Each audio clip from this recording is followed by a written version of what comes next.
L'ijtihad a été appliqué pour dégager du texte coranique et dégager du texte de la tradition prophétique ce qu'on appelle en droit al-ahkam, les qualifications juridiques que le musulman donne à chacun des actes que l'homme est amené à avoir au cours de sa vie.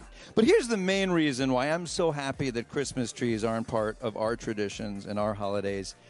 If it were, there would be 1,000 rules and regulations regarding the tree. Il y avait une pluralité de l'ijtihad.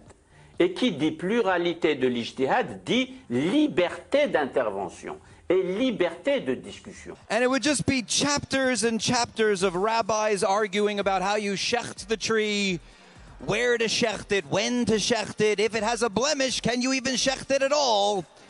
What kind of tree must it be? Well, it cannot bear fruit because that would be destroying future food.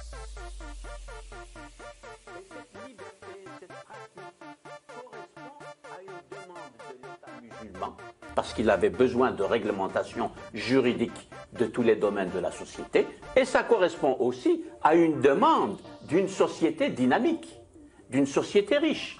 Vous voyez l'aspect sociologique de l'ijtihad. Le prophète a dit, à chaque siècle, il y aura un réformateur de l'islam. Il nous invite directement à faire ce que je demande de faire, d'une part. Et puis, Rachid Rida, un grand réformateur de l'islam, a dit, l'avenir de l'islam, c'est dans l'effort, dans l'ijtihad. La charia doit suivre la vie de tous les jours. Elle doit s'actualiser. Elle doit aller dans l'avant, vers beaucoup plus d'humanité, de générosité. Tout d'abord, quand on parle d'ijtihad, donc d'effort d'interprétation, il faut le replacer dans ces deux aspects. Il y a tout d'abord l'effort d'interprétation de chaque croyant qui ne nécessite pas de se référer forcément à un théologien. Ensuite, il y a un deuxième aspect qui concerne les personnes habilitées à fournir, et on le voit dans le propos qui a été ici retranscrit, dans le fait de fournir au pouvoir politique, de la part des théologiens, un certain nombre d'éléments normatifs pour organiser la société.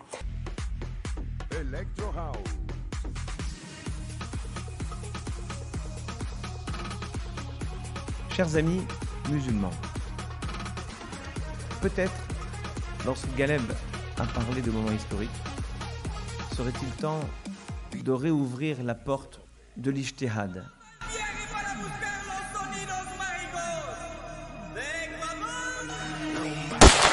Est-ce que pour tout le monde c'est clair la question des écoles juridiques? Al-Madhahib, quand vous entendez Abu Hanifa ou l'école Hanafite, Malik, l'école Malikite, Shafi'i, l'école Shafi'ite, et l'imam Ahmad, l'école Hanbalite. C'est à peu près clair pour vous ou pas? Qui comprend, pour qui c'est clair? Il lève la main. C'est clair pour personne alors. Ah, Gilles, c'est grave. On est dans l'époque des pieux prédécesseurs, d'accord? Et qu'est-ce qu'a dit le prophète alayhi salatu wassalam sur ses pieux prédécesseurs? Dans le hadith rapporté par Al-Bukhari, Muslim et d'autres, Khayrun nas, les meilleurs des gens. Ça c'est l'éloge du prophète alayhi salatu wassalam. Les meilleurs des gens, Khayrun nas qarni, ce sont ceux de ma génération. Khalas.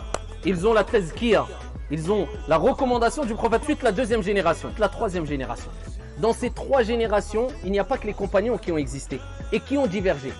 Il y a aussi qui? Abu Hanifa, Malik, Shafi'i et Ahmad ibn Hanbal. Donc on comprend que les quatre grands savants ont vécu dans les trois meilleures générations, on est d'accord ou pas? Donc on sait qu'ils font partie des meilleurs des hommes. Et on voit qu'aujourd'hui, n'importe quel savant du monde prend toujours comme référence un de ces quatre grands savants. Maintenant revenons à ces écoles. Eh bien il faut savoir que les compagnons en Sahaba, ils ont divergé. Et les compagnons non seulement...